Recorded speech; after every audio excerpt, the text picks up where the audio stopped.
Bonsoir à tous. Lise adore les chevaux, elle adore leurs naseaux, elle adore qu'ils aient des pattes qu'on appelle jambes, comme les siennes, et un pelage qu'on appelle robe, comme la sienne. Lise adore leurs grands yeux tristes, et comme ils ne disent rien, en semblant tout comprendre. Mais Lise a terriblement peur de les toucher. 1000 fois elle a essayé, elle en est désespérée. Extrait de l'album Collection, signé Victoire de Changy et Fanny Dreyer. Elles sont les invitées de LCR ce soir.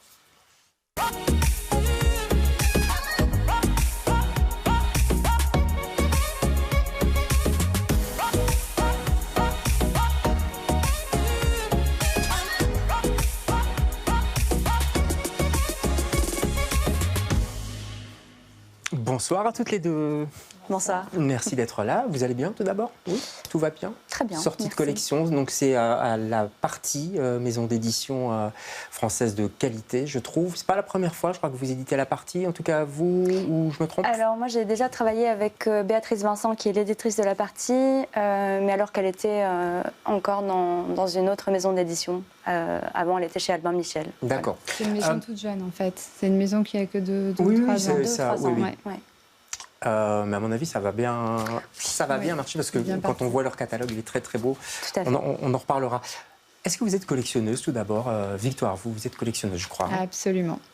Absolument, Et... c'est si important que ça? Oui, c'est vraiment important et surtout intuitif, spontané et depuis la petite enfance. Ouais. Alors j'ai lu, vous m'avez fait peur quand j'ai lu ça, vous collectionnez les mains? C'est vrai que dit comme ça, c'est un peu effrayant. Je collectionne les représentations de mains, les gravures de mains, les mains dessinées, enfin exactement comme c'est raconté dans le livre d'ailleurs.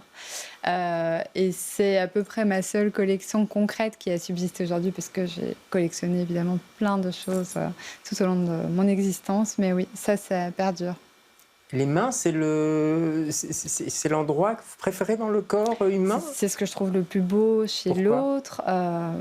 Alors là, purement esthétiquement, je trouve ça magnifique, des mains, quelles qu'elles soient d'ailleurs, et quel que soit leur âge et leur niveau d'usure.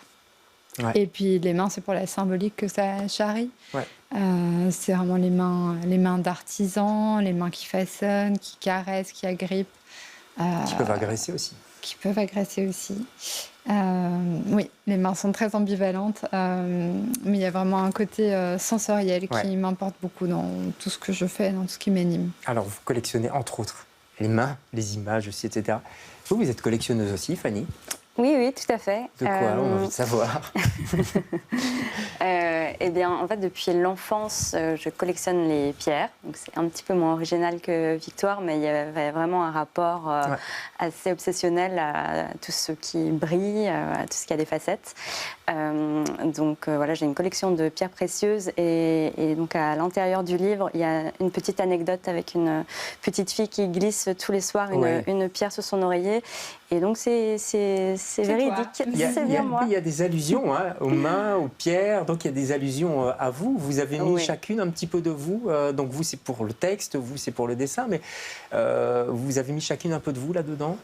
On s'est vraiment concerté dès le début et dans l'idée de se faire d'abord plaisir, donc de représenter des collections qui nous enchantent nous-mêmes. Ouais. Oui. En fait, à l'origine du projet, Victoire m'a proposé qu'on collabore et elle m'a un peu lancé plusieurs perches en me demandant si je n'avais pas un sujet dans mon tiroir que je n'avais pas eu le temps encore de développer. Et moi, je tourne autour des collections depuis toujours, en fait. Dans mon dessin, de manière générale, déjà dans mes précédents livres, je travaille beaucoup sous forme d'inventaire, de listes. J'ai énormément de livres de collection, des herbiers, des livres naturalistes. J'allais vous dire l'inventaire, les listes, même les dictionnaires. Ça fait partie du monde de la littérature jeunesse quand même, j'ai l'impression, non? Ah oui, tout à fait. On est dans cet univers-là. Oui, il y a énormément de... Enfin, c'est un genre en soi dans la littérature jeunesse. Et, je crois qu'il y a quelque chose de fascinant pour tout individu, que ce soit pour un enfant ou un adulte, de pouvoir consulter comme ça des images de manière isolée, répétitive, afin de mieux comprendre ce qui est représenté. Avant, on disait l'imagier. Je ne sais pas si ce mot existe encore, Victoire, vous devez le savoir mieux que ça existe encore, Est-ce qu'on en fait encore des images? Enfin, c'est un peu... non, c'est pas vraiment un imagier, mais on en fait encore, Ah oui, on en fait encore des très très beaux. Et c'est très très beau, effectivement. Alors, toutes les deux, vous parlez de l'enfance.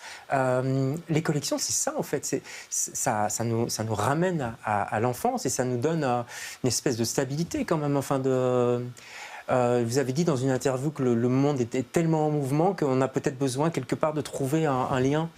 Et les collections en font partie, selon vous ?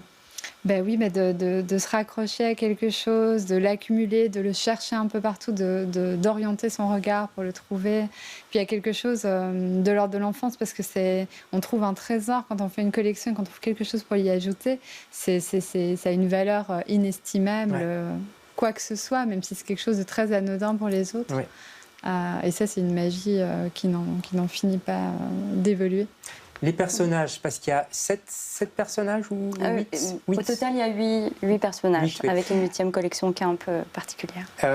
Sont sortis de votre imagination. Il y a la petite Cléo, je crois, la petite Lise, etc.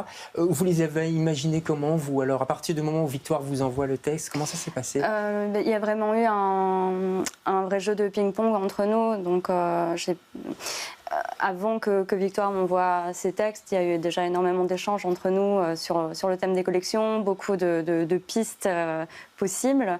Et puis, à chaque nouveau chapitre, Victoire me disait que le chapitre était prêt et que je pouvais du coup m'en emparer.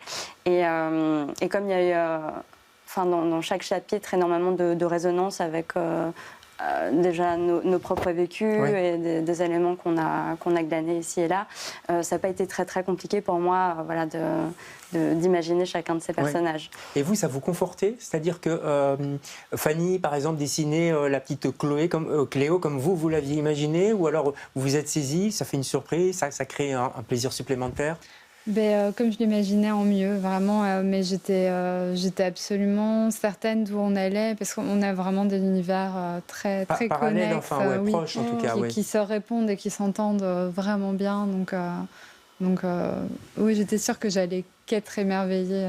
Qu'est-ce qui vous plaît, Victoire, dans la littérature jeunesse ou dans les livres pour jeunesse ? Vous avez écrit aussi on se souvient de L'île longue, par exemple, pour adultes et d'autres.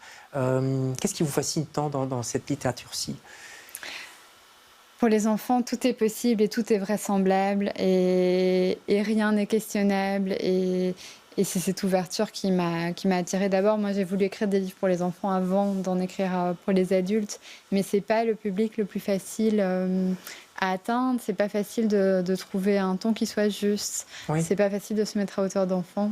Voilà, c'est un vrai travail, mais c'est hyper passionnant. C'est plus dur que pour les adultes ? Non, c'est pas plus dur, c'est vraiment différent. Et il faut trouver le ton. Et il n'est pas si simple à trouver, en fait. Ouais. Et au niveau des dessins, du choix des couleurs, on peut peut-être revoir d'ailleurs à l'écran vos dessins. Dans le choix des couleurs, il y a une douceur, je trouve. C'est volontaire, j'imagine.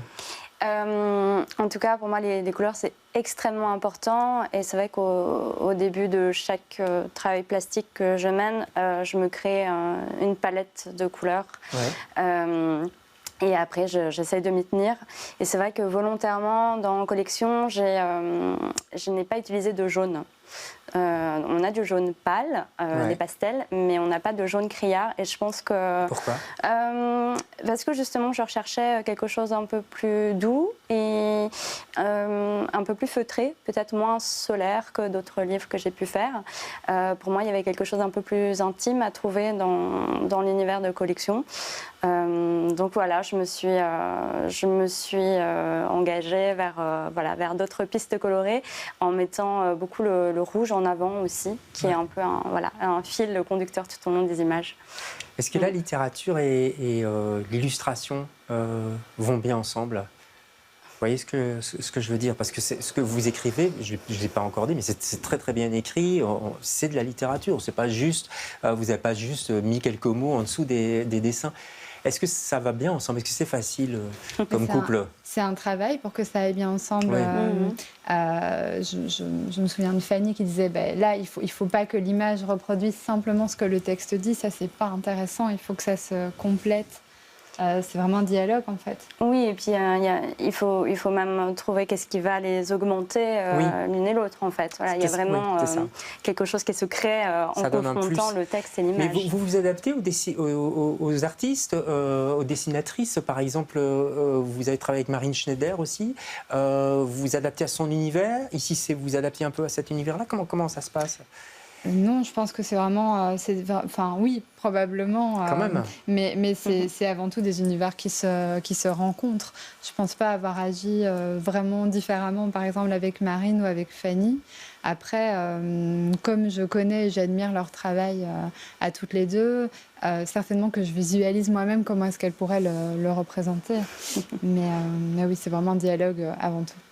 Ouais, on sent vraiment le dialogue et l'histoire qui avance ensemble. Un mot pour terminer cette émission, c'est une tradition que j'ai installée maintenant. Je vous demande de choisir un mot. Alors, vous m'avez dit, je retiens jamais ce mot. Opaline. Opaline, voilà, c'est ça. On parlait des pierres tout à l'heure. Oui. Il y a un lien, j'imagine. Oui, mais sauf que l'opaline, c'est une fausse pierre, en fait. Elle est faite en verre. Et... je crois que j'ai une affection particulière pour cette matière-là qui est décorative, qui est assez laiteuse, qui est un peu comme une fausse opale. Et puis moi, j'ai une petite particularité, c'est que j'entends les voyelles de façon colorée. J'ai une façon de relier voilà, les sons aux couleurs. Et pour moi, opaline, on a une jolie gamme colorée qui va du bleu au rouge au jaune. Ah oui, c'est vrai qu'il y a plein de voyelles dans ce mot. Je n'avais pas fait attention. Ça s'appelle la synesthésie, si les téléspectateurs veulent aller voir ce que c'est. C'est connu comme phénomène. Donc lier une lettre, un son à une couleur, voilà, particulièrement les voyelles. Une couleur, ouais. Pas particulièrement les voyelles, je pense. Non. Ça dépend. Dans mon cas, c'est les voyelles, mais ça peut, voilà, ça peut s'ouvrir. Alors vous, il y a pas mal de couleurs aussi. C'est un mot un peu moins connu entre guillemets. C'est ébobie. Ébobie. Qu'on retrouve d'ailleurs dans la bande dessinée, dans le livre, qui veut dire surpris, extrêmement étonné. Donc c'est plus qu'étonné, quoi. Oui, très étonné. Je le trouve délicieusement désuet et très joli. Et je trouve que l'étonnement, c'est quand même la base fondatrice de tout et de toute création. Ouais. Donc voilà, je trouve que ça bouclait la boucle. Et ça boucle la boucle avec collection. Vous serez étonné, vous serez charmé. On peut lire ça à tout âge aussi. Hein. Et à partir de quel âge il n'y a pas de... je crois qu'il est mis à partir de 5 ans. 5 ans, il est mis à partir toujours, de 6, mais mon fils de 4 était à fond. Il est déjà à fond dedans à 4. Et j'encourage vivement les adultes à oser s'offrir des livres jeunesse. Complètement, oui. Merci beaucoup à toutes les deux. Je rappelle le titre, c'est Collection et c'est aux éditions La Partie. Merci beaucoup. On se retrouve nous demain avec d'autres invités. Bonsoir.